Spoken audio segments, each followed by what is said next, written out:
Halo, nama saya Rifa Yuliani. Saya akan membahas tentang teori komunikasi dalam lingkup komunikasi kelompok. Selamat menonton! Jadi, komunikasi kelompok adalah studi tentang segala sesuatu yang terjadi pada saat individu-individu berinteraksi dalam kelompok kecil dan bukan deskripsi mengenai bagaimana seharusnya komunikasi terjadi. Serta bukan pula sejumlah nasihat tentang cara-cara bagaimana yang harus ditempuh. Komunikasi kelompok atau group communication berarti komunikasi yang berlangsung antara seorang komunikator dengan sekelompok orang yang jumlahnya lebih dari 2 orang. Tujuan komunikasi kelompok yaitu yang pertama, menjalin hubungan sosial antar individu. Yang kedua, menyalurkan ide, pikiran, gagasan, saran, hingga kritik. Yang ketiga, menjadi sarana atau alat terapi diri. Yang keempat, sarana untuk belajar dan meningkatkan pengetahuan. Yang kelima, membuat sebuah keputusan. Yang keenam, menghasilkan sebuah solusi. Yang ketujuh, menjadi media penghubung antar pihak.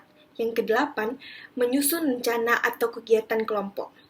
Yang terakhir yaitu memecahkan masalah yang dihadapi. Proses komunikasi kelompok. Proses komunikasi pada dasarnya sama dengan komunikasi pada umumnya. Komponen dasar yang digunakan dalam berkomunikasi adalah komunikan. Komunikator atau sender, pesan atau message, media atau channel, dan respon atau efek.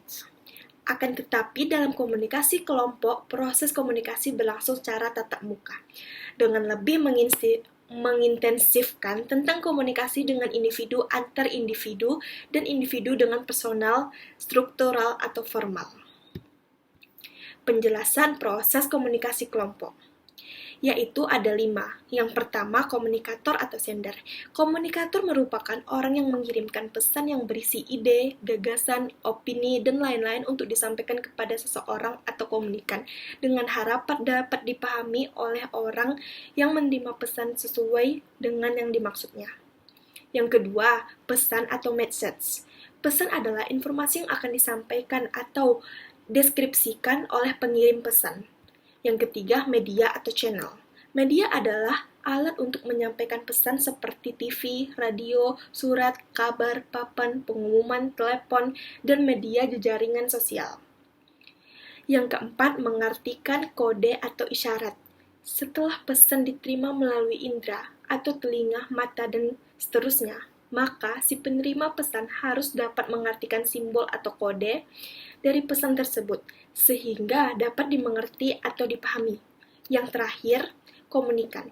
Komunikan adalah orang yang menerima pesan yang dapat yang memahami dari si pengirim, meskipun dalam bentuk kode atau isyarat tanpa mengurangi arti atau pesan yang dimaksud oleh pengirim. Yaitu ada perkembangan kelompok. Yang pertama, forming adalah tahapan yang para anggota mulai menempatkan diri berhubungan secara interpersonal. Mereka saling memperhatikan, bersahabat, dan mencoba melihat manfaat serta biaya menjadi anggota kelompok. Yang kedua, ada norming. Tahap ketiga ini, anggota kelompok belajar bekerja sama, mengembangkan norma dan kekompakan. Kerjasama dan rasa tanggung jawab berkembang pada tahap ini. Yang terakhir, tahap terakhir adalah performing. Tahap ini bekerjasama yang efektif dalam menjalankan tugas. Dari tahap ini, beberapa kelompok dapat terus berkembang. Ada pula yang kemudian mengalami kemunduran.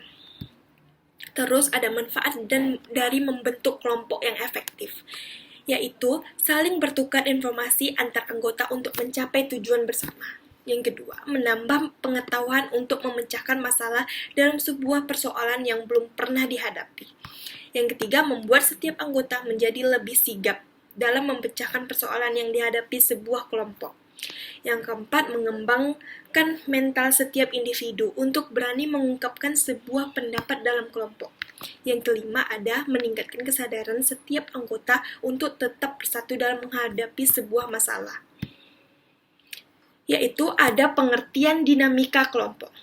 Jadi, dinamika adalah sesuatu yang mengandung arti tangga kekuatan, selalu bergerak, berkembang, dan dapat menyesuaikan diri secara memandai terhadap keadaan.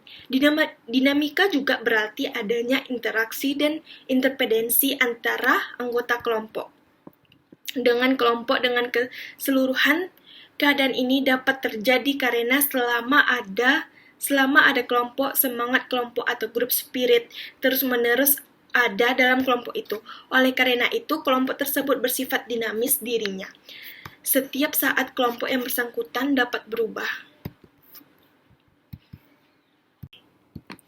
Yaitu ada fungsi dinamika kelompok. Yang pertama, membentuk kerjasama saling menguntungkan dalam mengatasi persoalan hidup atau bagaimana manusia tidak bisa hidup sendiri tanpa bantuan orang lain. Yang kedua, memudahkan segala pekerjaan atau banyak pekerjaan tidak dapat dilaksanakan tanpa bantuan orang lain. Yang ketiga, mengatasi pekerjaan yang membutuhkan pemecahan masalah dan mengurangi beban pekerjaan yang terlalu besar sehingga selesai lebih cepat. Yang terakhir, menciptakan iklim demokratis dalam kehidupan masyarakat atau setiap individu bisa memberikan masukan dan berinteraksi dan memiliki peran yang sama dalam masyarakat. Sekian video dari saya, semoga teman-teman semuanya dapat bisa bermanfaat. Sekian, terima kasih. Assalamualaikum warahmatullahi wabarakatuh.